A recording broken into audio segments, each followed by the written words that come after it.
Hello everyone. मैं इस video में आपको एनपीसीएल रावत वाटा step and training category first के लिए इलेक्ट्रिकल इंजीनियरिंग के क्वेश्चन कराने वाला हूं जो सभी प्रीवियस ईयर पेपर में पूछे गए हैं। और ये वीडियो आपके एग्जाम की दृष्टि से काफ़ी इंपॉर्टेंट है, तो वीडियो को एंड तक देखिएगा। अगर आपने अभी तक हमारा चैनल सब्सक्राइब नहीं किया है तो चैनल को सब्सक्राइब कर लेना और बेल आइकन को प्रेस कर लेना, जिससे कोई भी वीडियो आती है तो आपको प्राप्त हो सके। और प्लीज़ वीडियो को लाइक कर देना। और हाँ, आपको इससे पहले बता दूँ कि इससे पहले मैं आपको 15+ वीडियो प्रोवाइड कर चुका हूँ, जो पहले मैंने प्रीवियस ईयर पेपर के क्वेश्चन कराए थे, जो इसकी डिस्क्रिप्शन में मिल जाएगा। इसी वीडियो के डिस्क्रिप्शन में मिल जाएगा लिंक आपको, या फिर आपको यहाँ पर जो आई बटन दिख रहा है इस पर क्लिक करके देख सकते हैं। तो चलिए स्टार्ट करते हैं।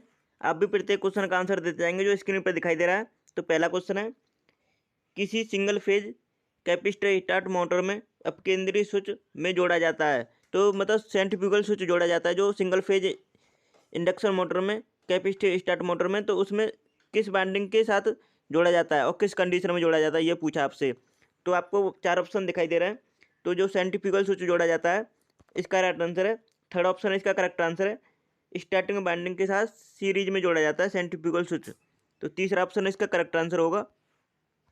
दूसरा क्वेश्चन देख लेते हैं। दूसरा क्वेश्चन क्या है, पीक फैक्टर का अनुपात क्या होता है। पीक फैक्टर का अनुपात क्या होता है, मैं आपको बता दूं। पीक फैक्टर का अनुपात होता है maximum value upon RMS value. ये पीक फैक्टर का अनुपात होता है। तो इसमें से आप राइट आंसर बताएंगे।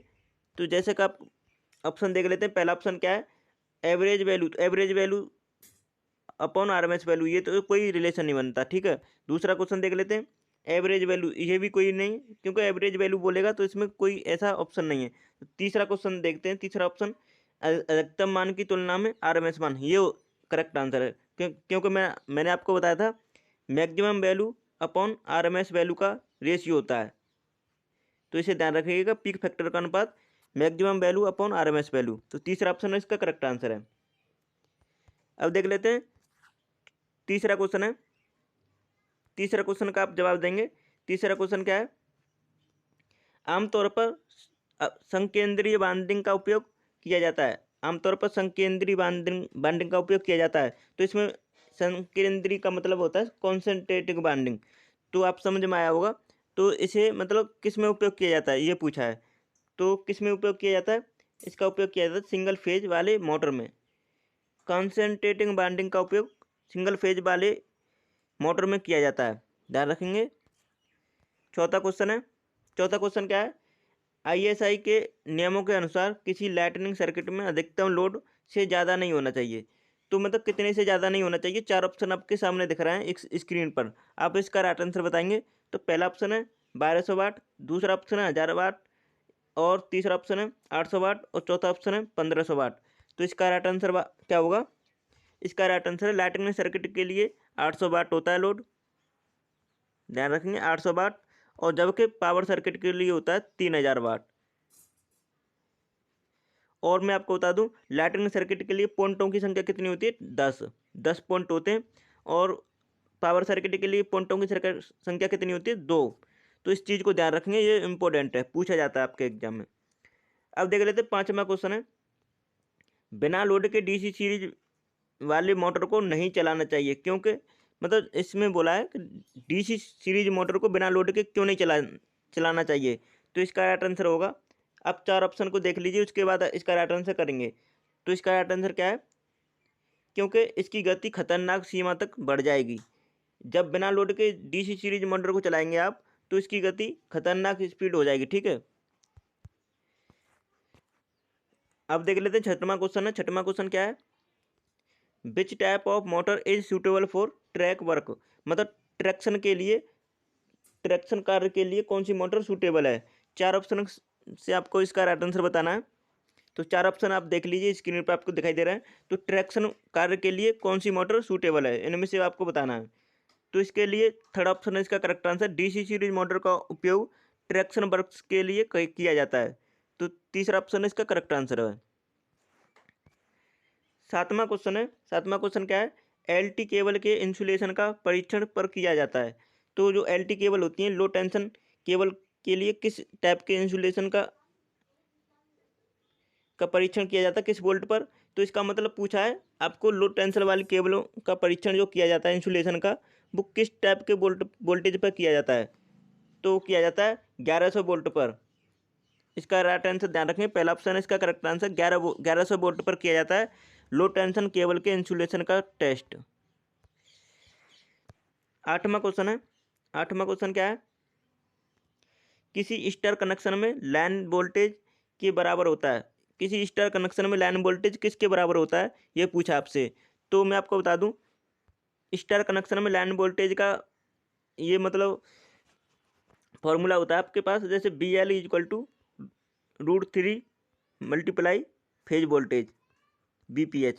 तो मतलब √3 टाइप मतलब √3 टाइम गुना होता है BPH, ठीक है। तो आपको इसमें करेक्ट आंसर बताना है, तो इसका राइट आंसर होगा पहला ऑप्शन है इसका करेक्ट आंसर है √3 गुना फेज वोल्टेज। लाइन वोल्टेज कितना होता है स्टार कनेक्शन में, √3 गुना फेज वोल्टेज। तो पहला ऑप्शन इसका करेक्ट आंसर होगा।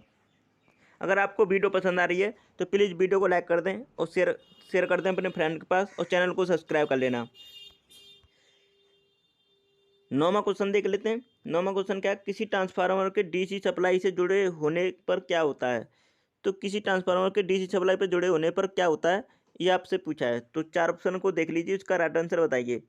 तो मैं इसका राइट आंसर आपको बता देता हूँ। तीसरा ऑप्शन इसका करेक्ट आंसर है, जब किसी ट्रांसफार्मर को DC सप्लाई पर जोड़ेंगे आप, तो उसकी प्राइमरी वाइंडिंग तुरंत जल जाएगी, क्योंकि प्राइमरी वाइंडिंग जल जाएगी DC करंट पर। तीसरा ऑप्शन इसका करेक्ट आंसर है।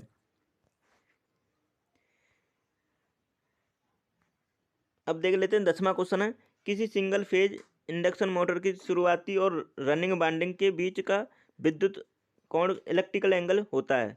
मतलब आपसे पूछा है जो किसी सिंगल फेज इंडक्शन मोटर है, ठीक है, उसका स्टार्टिंग और रनिंग वाइंडिंग होती हैं, उनके बीच का एंगल आपसे पूछा है, जो इलेक्ट्रिकल एंगल पूछा है इसमें।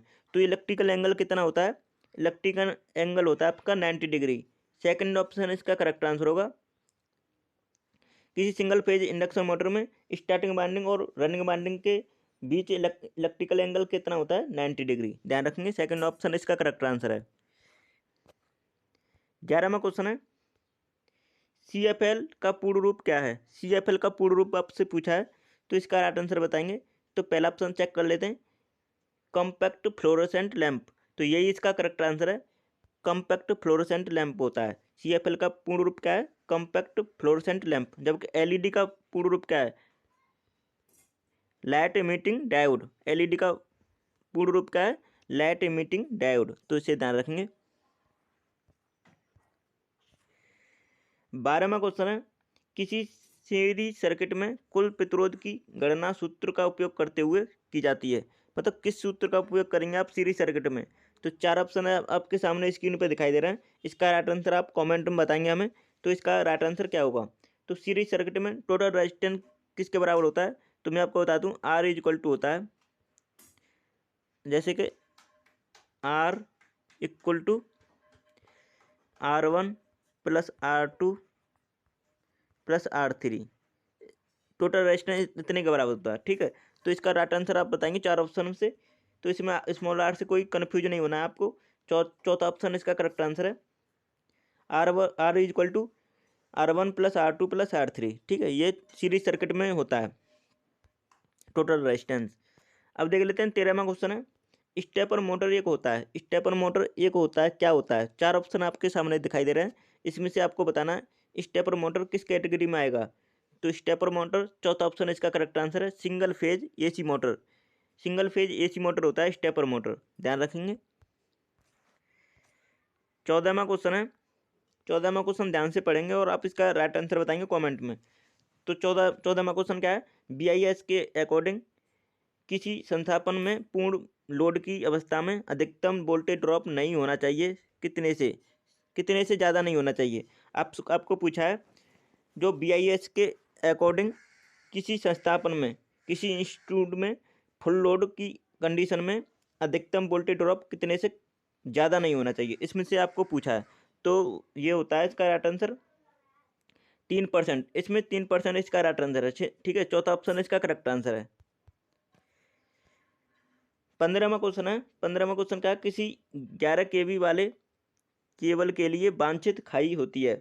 मतलब जो ट्रेंच होती है जो हम 11 kV वाली लाइन को हम जब हम ट्रेंच से मतलब खाई से उसे गुजारते हैं तो उसकी गहराई पूछिए आपसे कितनी होती है, ठीक है। तो ये होती है, इसका राइट आंसर है पहला ऑप्शन है, इसका करेक्ट आंसर है फर्स्ट ऑप्शन। राइट आंसर है इसका फर्स्ट ऑप्शन 0.9 मीटर, मतलब 0.9 मीटर होती है उसकी खाई, ठीक है। 11 kV वाले केबल के लिए वांछित खाई कितनी होती है, 0.9 मीटर। तो ये इसका राइट आंसर है। अगर आपको वीडियो पसंद आई है तो प्लीज़ चैनल को सब्सक्राइब कर लें और बेल आइकन को प्रेस कर लेना, वीडियो को लाइक कर देना, शेयर कर देना। और आपको बता दूं, इससे पहले आपको मैंने 15+ वीडियो प्रोवाइड की हैं, जो इसका लिंक आपको यहीं स्क्रीन पर दिख रहा है इस कॉर्नर पर। तो इसे आप क्लिक करके डायरेक्ट यहाँ से सभी वीडियो को देख लीजिए। अगर आपकी कोई डिमांड है, किसी टॉपिक पर वीडियो चाहते हैं, तो आप हमें कमेंट कर सकते हैं, बता सकते हैं सर हमें इस टॉपिक पर वीडियो चाहिए। तो चलिए वीडियो को यहीं समाप्त करते हैं। Thanks for watching my video.